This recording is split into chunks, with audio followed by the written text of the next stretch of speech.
Bonjour les petites graines d'entrepreneurs. Alors, je vais rentrer dans un débat aujourd'hui qui est un peu le débat ville versus campagne. L'objectif, c'est pas de donner un avis, franchement, allez vivre où vous avez envie. Voilà. Mais en fait, l'idée de ce truc, c'est un peu de proposer une alternative à la vie de digital nomade expatrié en vous parlant de ma vie de digital rural. Voilà. J'ai collé le digital nomade sur le néo-rural. Digital rural, je suis sûr que je ne suis pas le premier à inventer le concept, mais sinon je le déposerai. Pourquoi vous parlez de ça? En fait, c'est une question de logique sur l'activité entrepreneuriale. Tout le monde se demande comment gagner suffisamment pour vivre. La question de base, c'est ça veut dire quoi gagner suffisamment pour vivre? Moi, je me suis posé cette question-là. Alors moi, j'ai décidé d'aller vivre à la campagne. Je vous avoue que c'est pas que une histoire d'argent, c'est avant tout une histoire de choix de vie. Je suis quelqu'un qui vient d'une famille issue de la campagne. Je suis né en ville. Mes parents ont déménagé en ville quand ils étaient jeunes. Ils font partie de ces gens qui ont fait l'exode rural. Ils ont été vivre en ville. J'ai grandi en HLM, dans une banlieue parisienne, un peu pourrave. C'était pas encore la guerre civile dans la banlieue, mais ça commençait à devenir la merde. Et ensuite, mes parents sont rebarrés à la campagne, dans une campagne différente de celle où ils sont nés. Quand je dis à la campagne, une petite préfecture d'un département rural. Voilà. Donc aujourd'hui, je vis dans une zone très rurale, un village de 200 habitants. Pourquoi j'ai fait ce choix-là? ben, Comme je vous ai dit, par goût personnel, j'ai cette culture-là. J'ai passé mes vacances quand j'étais gamin à la campagne. Il y avait des poules, il y avait les tomates du jardin, il y avait les patates du jardin, et c'était très bien. Donc j'ai voulu revenir à quelque chose comme ça. J'ai des enfants, j'avais envie que mes enfants grandissent plutôt dans ce genre de contexte-là et pas dans un petit appart urbain. Voilà.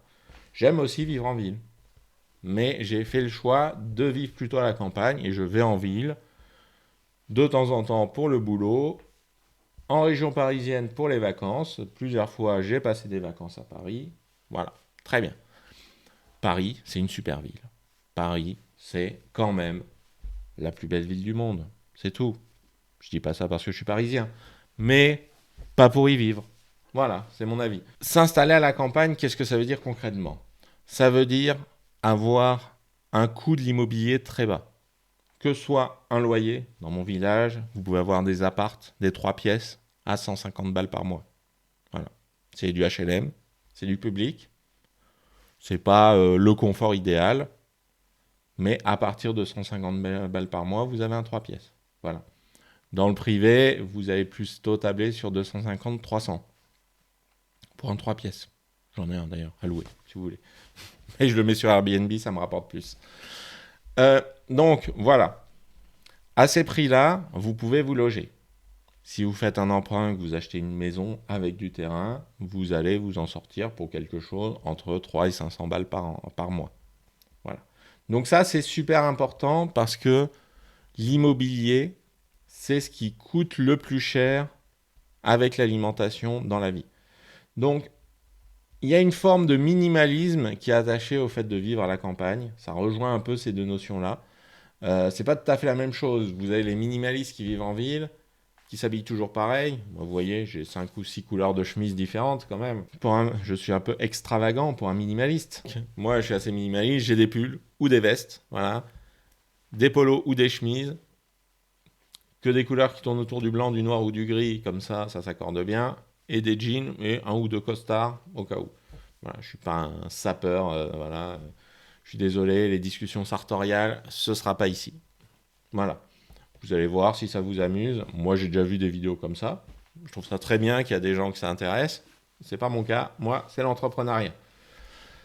En quoi cette forme de minimalisme qui est de la vie rurale, par exemple, il y a le fait d'être assez éloigné des divertissements standards.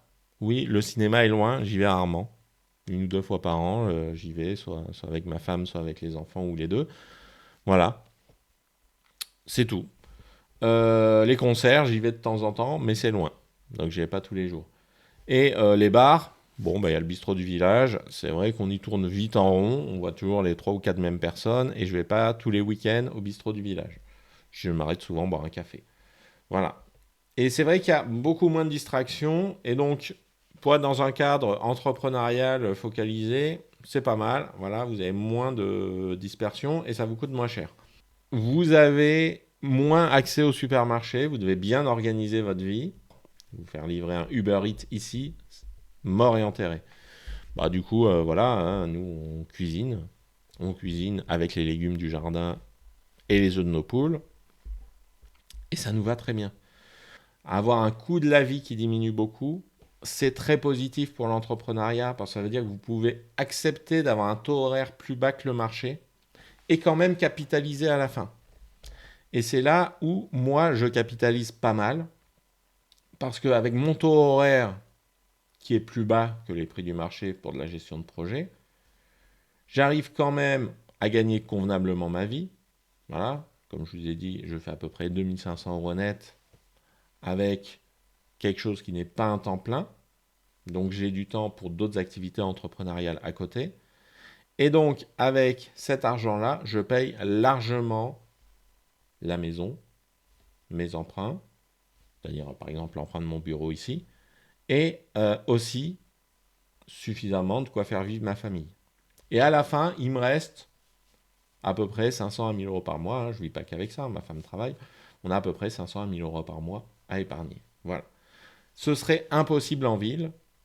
Et en fait, il y a un effet démultiplicateur à ça, c'est les niches fiscales qui sont liées au calcul des seuils de revenus, parce que l'imposition personnelle est basée sur vos revenus et pas du tout sur la différence entre vos revenus et vos charges obligatoires.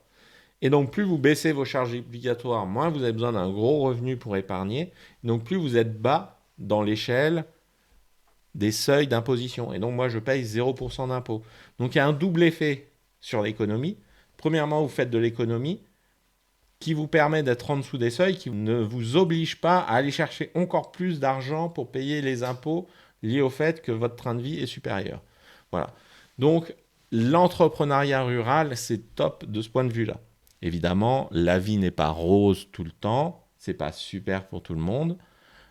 Par rapport au fait de vivre en ville, comme je vous disais, le bon côté des choses, c'est que je dépense moins en loisirs. Si vous adorez aller au concert tous les week-ends, ça va vous coûter une fortune. Si vous adorez aller faire les courses tous les jours parce que vous aimez bien vous balader dans les magasins, ça va vous coûter une fortune.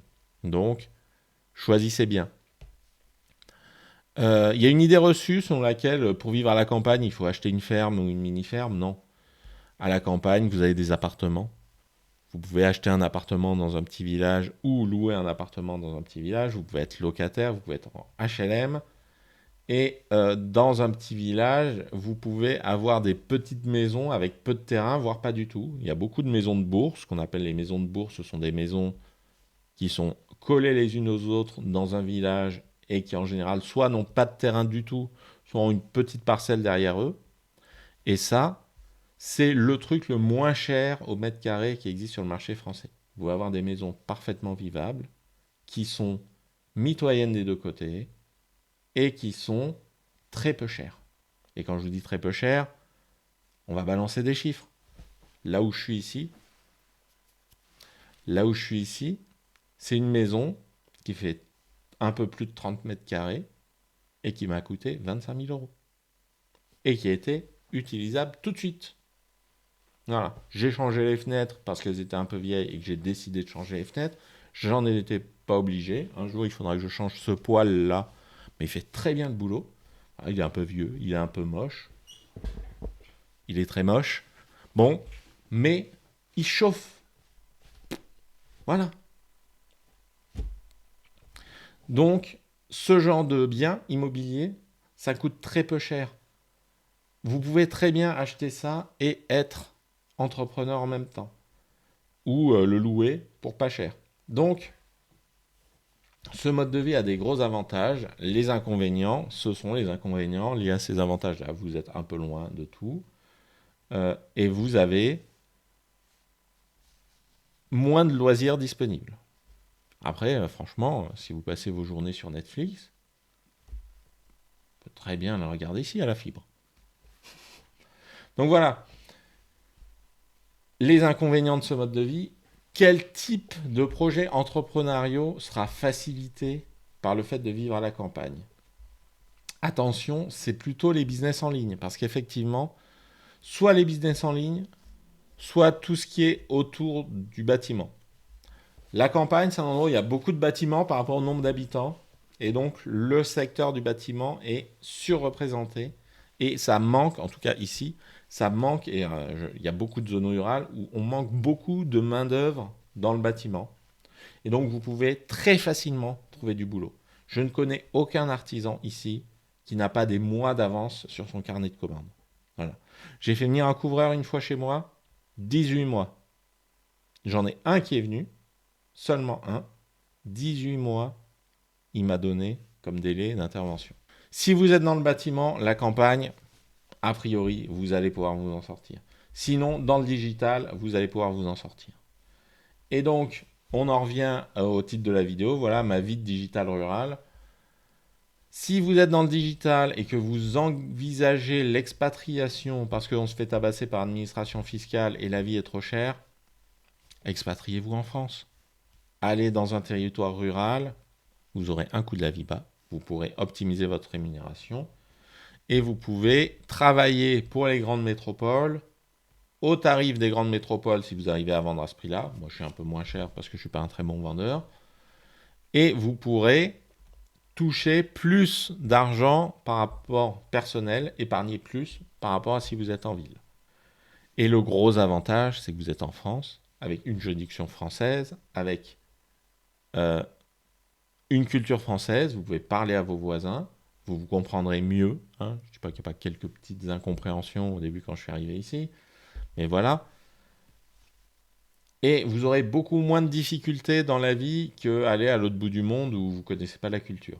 Évidemment, si ça vous branche d'aller à l'autre bout du monde parce que vous avez envie d'y aller, je ne vous dis pas de ne pas y aller. Hein, vous faites ce que vous voulez, c'est votre vie. Mais je vous propose cette alternative-là.